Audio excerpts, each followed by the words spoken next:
as he's operating here out of the gun, and they're going to go to the ground, and the ball immediately is fumbled. And fortunately, they were able to jump back on it. That was Cardinal Hayes, and you can understand it's been a while since he's been on the football field, and the rust starting to show.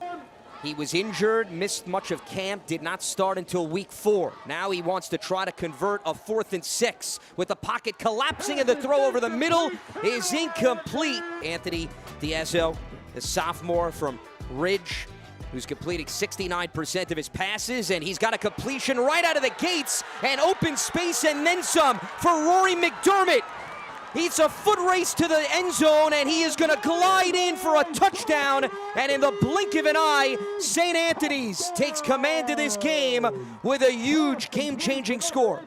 With Mercarelli, and they're going to hand it off to their stud running back, and he's got an open space as he spins out towards the 40-yard line, and that is just what the doctor ordered for the Cardinals. They put Booker in motion here, as Mercarelli's going to throw over the middle, and it's good for a reception and a first down. He goes to his top target, Drobnak, and this time they're able to hook up. And sets up a new set of downs. Back to the ground, and that is going to be an easy score for Cardinal Hayes. Welcome back to the Catholic League for his 6th touchdown of the season, and they're an extra point away from tying this game in the first quarter. So we'll see what Hayes dials up. Mercarelli trying to extend the play, and that is going to be a conversion for 2 points to Johnny Booker. And Cardinal Hayes is going to move in front 8-7 with 5.5 minutes to go in the first quarter. And boy, has this game drastically changed. Cardinal Hayes, Elijah Thomas, their punter. And that is going to be blocked, and it's a loose ball. St. Anthony's is going to pick it up and roll into the end zone for a special teams go-ahead touchdown. John Drew, their linebacker. Special teams already put points on the board in this game. And this is going to be a high kick that is going to drop in and bounce all the way back to nearly where it came from. And it's amazing the wind and the factor that has played in this contest. So great takeover positioning here for the Cardinals as they put Atariwe in motion, and they're going to hand the ball up the gut, and that is going to be good for another touchdown. 2nd and 6. They're going to take a shot towards the end zone, and that is going to be good for a touchdown to Kevin Moore, his 5th of the season, and the Friars are able to move back in front. It was the run game that set things up, and then they went to the air to finish it off. Yet again, and another really nice drive coming together for Cardinal Hayes. Taylor making just his 2nd start. Hedges is back, and he furiously enters the end zone again with more wiggle room on the ground. Cardinal Hayes with his 2nd touchdown, the 3rd for the team, and Cardinal Hayes is back in front with another blow at the expense of St. Anthony's. So they put Drobnak in motion, and Mercarelli's going to fire, and it's going to bounce up and be intercepted, and an unsuccessful 2-point try. Sideline.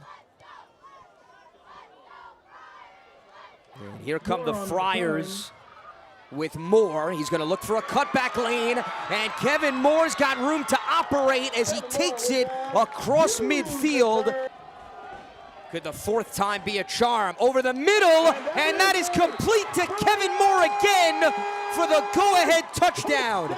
So Diazzo and Moore connect for the 2nd time. Rushing attack from Cardinal Hayes. He's a big kid, but he's very athletic. So St. Anthony's is going to field it here for the opening kickoff to the 2nd half, and Kevin Moore with his blazing speed is going to take it up the sideline, and he's going to enter Cardinal Hayes territory as he cuts inside the 40-yard line. 2nd and 10 as they go back to Bala, and he comes through off the left side for a touchdown. So Xavier Bala, who had a field day against Cardinal Hayes in the regular season, is able to throw his name out in the mix here tonight as they put a man in motion, and that high snap is going to have to try to be salvaged, and it's going to be an incomplete pass intended for Drobnak. as Mercarelli was pressured, and it's going to be a turnover on downs as the wheels on this bus starting to fall off Cardinal Hayes. He and Eli Sejour have been rotational defensive linemen as they look to showcase their depth.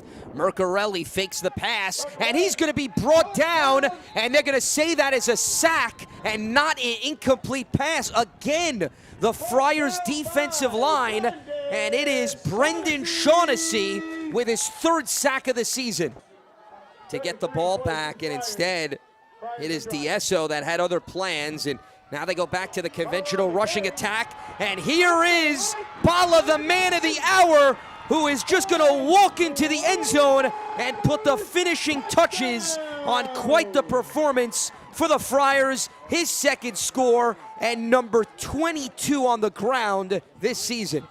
Just under 5 minutes to go as they put Booker in motion. And Mercarelli is going to take a shot deep down the field, and that is going to be on point to Eric Drobnak, their number 1 wide receiver, who is able to flip the field with 1 catch. You are cut from a very different cloth. They're going to go for the quarterback keeper on the sneak. And did he get across? Yes, he did. It's going to be a touchdown for Mercarelli as he is able to use that lengthy 6'4" frame to get in. And that is going to be his first rushing touchdown of the season.